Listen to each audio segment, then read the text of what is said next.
Dhankaruna news, निर्भीड बातम्यांचं खुलं व्यासपीठ।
बिहाराच्या संदर्भात तुमची काय मागणी आहे आणि तुमचं काय म्हणणं आहे त्याच्याबद्दल थोडक्यात बरं तुम्ही। आज 24 दिवस झाले अधिवेशनाला, तरी आमची कुणी दखल घेतलेली नाहीये।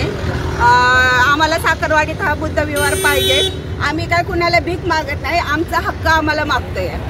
जय भीम। आज साखरवाडीत आम्ही सगळे 24 दिवस झालं उपोषणाला पोरं बसले आहेत, पण त्यांचा कुणी सरकार विचार करना, त्यांच्याकडे कुठलं सरकार बघाना सुद्धा। मग आज उद्या उलट सुलट काय घडलं तर त्याला सरकार जबाबदार आहे का, तसं आम्हाला लिहून दिलं तर आमची पोरं उद्यापासून तिथं बसतील। आज रात्रभर दिवसभर पोरं तिथं कामधंदा सोडून बसलेले आहेत। कोण काय व्यापारी नाही, कोण काय धंदेवाले नाहीत, कोण कामाला नाहीत सरकारी नोकरीला, रोजच्या हातावली पोटं घेऊन पोरं तिथं बसलेत। आज मिळालं तर खात नाही खात, ही असली कसली गोष्ट आहे? ही सरकार केव्हा आमच्याकडे बघणार आहे? आजचे 24 दिवस झाले, आज 24 दिवसात तुमच्याकडे कुणी आलं का?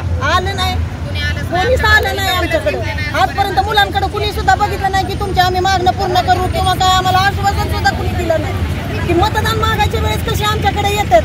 मतदान करणार नाही, आज त्यांना आमची गरज नाही का? आज आम्हाला आमच्या समाजाची गरज नाही का त्यांना? आणि आम्ही काय भीक मागत नाही, हक्क आणि आमच्या समाजावरती निवडून येतात। अध्यक्ष तुमचं म्हणणं काय आहे ते थोडक्यात मांडाबरोबर। अध्यक्षांना बोलू द्या। सरकारची दखल का घेत नाही? इतक्याच वर्ष बसलेला त्यांचा हक्क ह्यांना मिळायलाच पाहिजे। सरकार नुसतं बघता ह्यांना बघत नाही का बसलेले आहेत, त्यांना कळलं नाही, ह्यांनी दिलं पाहिजे। आम्ही घेतल्याशिवाय आम्ही राहणार नाही, आम्हाला ते मिळालंच पाहिजे। सरकार आम्हाला गृहीत धरतंय का? फक्त मतदानाला येतात, सगळीकडे येतात, फक्त मतदान दिवशी आम्ही त्यांना दिसतो का? मोठ्या सभा घ्यायला मात्र साखरवाडी दिसणार नाही। आज किती दिवस झाले? त्या 15-1 वर्ष झालं। सरकार जोखमदार राहणार आहे, उठू देणार नाही आम्ही। जोपर्यंत आम्हाला हक्क मिळत नाही तोपर्यंत ती बसणारच तिथं, आणि हजे जोखमदार सरकार राहणार आहे। सबस्क्राइब करा, लाईक करा आणि शेअर करा। पाहत रहा धनकरुणा न्यूज चॅनल।